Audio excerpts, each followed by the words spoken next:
Hello, hello. It is Monday Fun Day, and it is the last day we are talking about the divine kingdom of the Lindworm. On Monday Fun Day, I talk about whatever I want, and that is world building. And we have been talking about Crow Story. And Crow Story is about elves and furries, and there are 12 elements, and there's a whole playlist now of information about this lovely story that will one day be a webtoon. And what is being drawn right now is not that.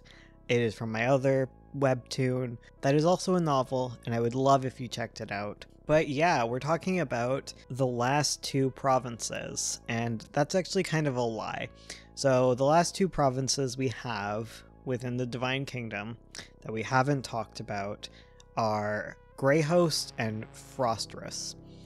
And I'm not going to talk about Greyhost. I'm going to bring up Greyhost at another date. It's basically like a little island, and it practices a religion that's... I'll get into it more. Like it's just more prevalent within like other places. So I'm just going to like shuffle it off on its own.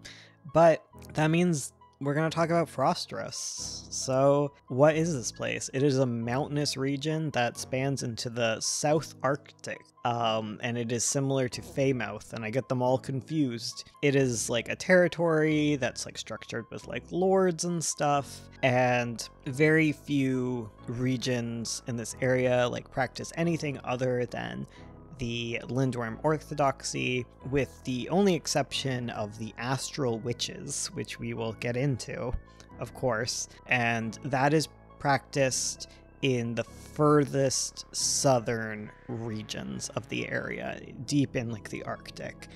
And like the most notable aspect of Frostress is that its population is actually like mostly meadow elves. We've been talking a lot about fauns, and fauns tend to live up north. Well, they don't tend to live, they kind of live up north, whereas meadow elves live down south, but they're basically kind of the same thing, right? So in this world, there are 12 elements, and everyone exists. Everyone has like one element that defines them, and each element has magical powers and an animal associated with it.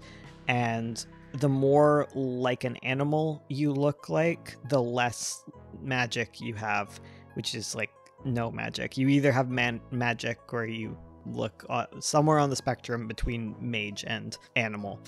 And so meadow elves are basically like fauns being people with little furry butts. Whereas meadow elves tend to be a little more like their torso. That was the word I'm looking for. Their torso tends to be a lot more animalistic, and they tend to be like more furry in general. But yeah, so like Frostress is the land of meadow elves when it comes to the Divine Kingdom. The duchies have a lot of meadow elves, but Frostress, that is the place where the meadow elves live. That said, Frostress, despite how large it is, very small population. It is very cold, and most people live in the north area. I'm used to north being the hot. No, wait. I'm used to north meaning cold, but north in this case is hot. That is basically all there is to Frostress, except for the astral witches. And that's the main thing I want to talk about, because astral witches, am I right? We haven't talked about any religion that follows the astral element. It's only been Hearth and Sylvan, right? Oh, and Divine, I guess. Hearth, Sylvan, and Divine are like the only ones we've talked about, right? I think so. Let me know. Let me know if I forgot one, but yeah. So, astral witchcraft, what is that?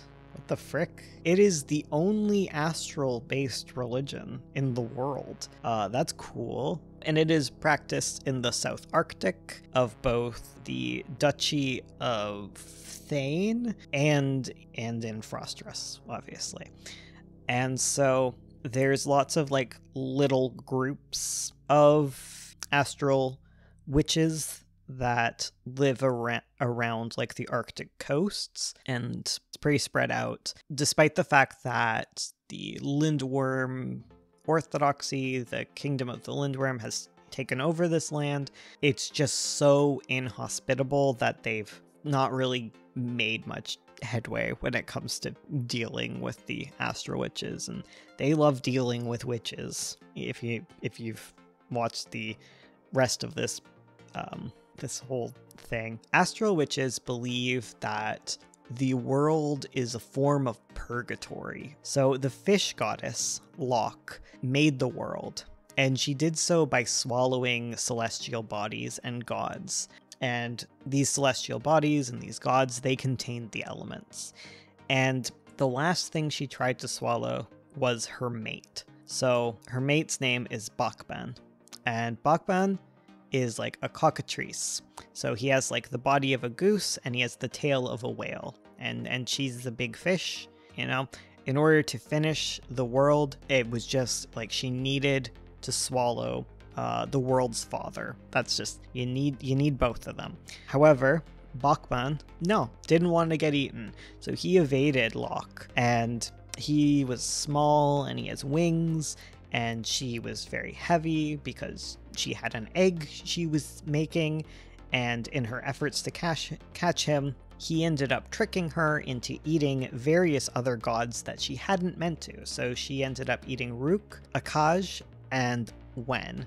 So those are equivalent to Ru, Omen, and Wen, which are the gods of curse, void, and just disaster. Not great. Not great to eat. So she was making the world. He innovating her got her to add void, suffering, and disaster to her world, trying to trick him in return. So after being tricked, Locke feigned being sick. So she ate all of like these horrible things, and then she pretended that she got horribly sick. And so when Bakban saw that, he came back to help her, and her plan was to capture him at last in tricking him. But fool can't fool a fool, am I right? Because he tricked her again. He tricked her into thinking that her tail was him. And so when Locke went to eat him, she ended up eating herself. So she ate her tail and ate herself. And so Locke became like both the mother and father of her own world in doing so, basically. Because, you know, she ate her tail. That's just how that happens. Okay, that's just how it works. So basically, in eating herself, Locke ended up kind of inside of her own egg, but the egg is also inside of Locke, and Locke is inside the egg, and just infinitely, like, they're like within each other. It's confusing, but that's what happens when a god eats itself. And so the world is Locke, and the land is all on her back, and the frozen pole, like the Arctic, is her unfinished world, like her egg. And the Astral Witches believe that their ancestors saw Bakban fly away, being a little jerk, like he tricked her. And the only way for Locke to ever finish her world truly is for him to come back and let himself be eaten. So Astral Witches believe that you need to have the most peaceful and good life that you can, and like strife and suffering is to be avoided above like all else. And like there's a deep reverence, I guess. There's like a reverence, a value. They really value peacefulness and the mitigation of like suffering and pain. And the reason for this is because it is believed that when you die, you begin at the beginning again. So like every time you die, you end up at the beginning of your life again, and like you are forever stuck in this purgatory of reliving the same life over and over again. So you want to make sure that it is a good life that you have to live over and over again for eternity. And it's believed that in other worlds outside of Locke, that you can break free of this cycle of life, and when you do so, you become a god, you become one of the celestial bodies.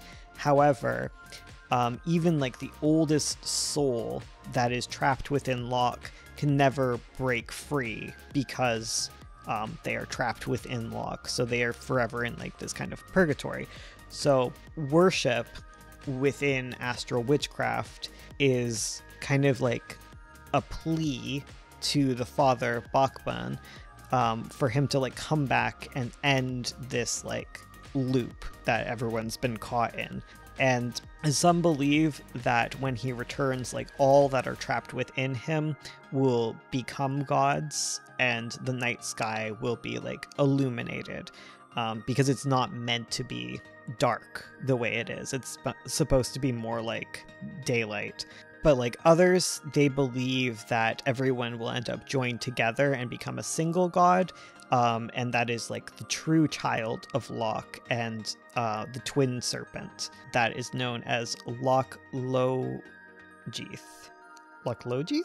And that is the twin serpent Loch-Logith. So, practices. Astral witches have a lot of various practices because their range is so far spread, and they're just like, you know, cultural differences. They survive predominantly on meat. It's the Arctic.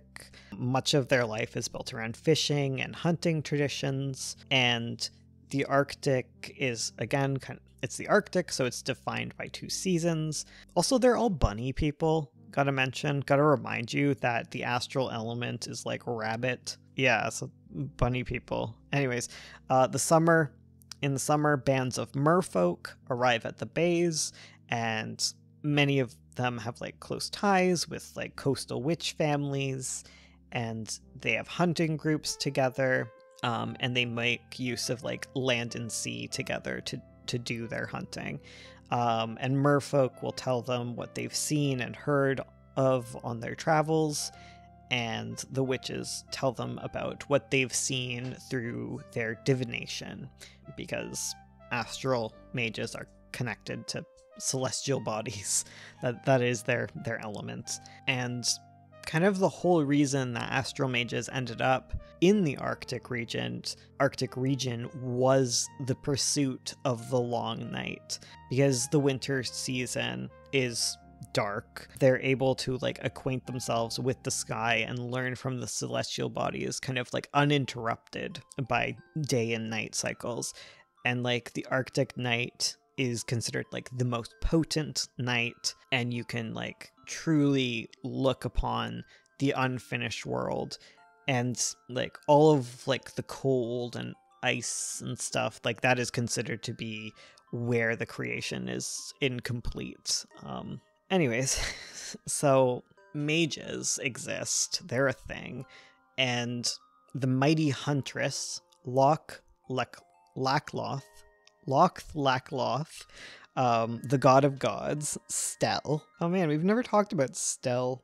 I mean, we rarely do. Anyways, she managed to slip through the teeth of Locke and was able to give power to the mages. And mages are seen as both like religiously important, and they're also like tradesmen. So like many items that make life a lot easier are made by mages. So like they can imbue things with like small amounts of like celestial power. So like they can make heated blankets and furs and lights, and they can make different lights that won't go out, and they just have a lot of contributions. And by virtue of this, mages tend to kind of work within the home and work on their craft, as opposed to going out and being hunters. And excess is then used within like mage families to do trade and stuff, sustain themselves. Needless to say, they're like highly valued. Beyond praise to Loch-Lacloth, there is little that can be considered witchcraft, honestly. Divination, like especially of like the Southern Lights, is considered to be an improper use of magic and therefore witchcraft in the eyes of the Divine Kingdom. But like the Divine Kingdom just kind of decides random stuff is witchcraft all the time. Yeah, like as the Divine Kingdom spreads into these areas, it does so kind of slowly because of like the inhospitable nature of Frostras, but younger generations are starting to like adopt some ideas of the Lindworm and sort of like fold them into their own ideas with this pressure. So in particular with divination, which is used to try and divine knowledge from the stars and from like the auroras, the Southern Lights in this case, the fact that the Divine Kingdom considers it to be witchcraft is believed to be related to Bokban. So it is believed that Bokban fears that Locht will allow him to be seen. So like he doesn't want the mages to find out where he is, and if they look at the stars too long, they're gonna figure it out. So they think that maybe like Bokban is convincing others to dissuade the divination of stars for his own sake. Either way, you know, Bokban, come on home and end the loop of suffering. And that is that. We did it, guys. Oh my goodness. We traveled all the way to the Arctic and we did it. We're free of the Divine Kingdom. We have to go to the Duchy of Thane, the Duchy of Hazel, and the Sylvan Forest, which are still pretty connected to the Divine Kingdom. But once we're out of those, my goodness, we can get stuck in other places forever. Yeah, thank you for watching all of these and keeping up. Sorry about the squeaking chair. Thank you for watching all of these and keeping up. I appreciate you guys so much. You give me so much strength and power. And yeah, please like the video. My voice is dead, but I have survived it. I asked you guys whether to go north or south. You guys have probably given me answers, I hope, by now. If not, I guess I probably decided. I did these all at the same time, so my voice is dying. Yeah. Thank you. Goodbye. Oh, like, please. Likes, please.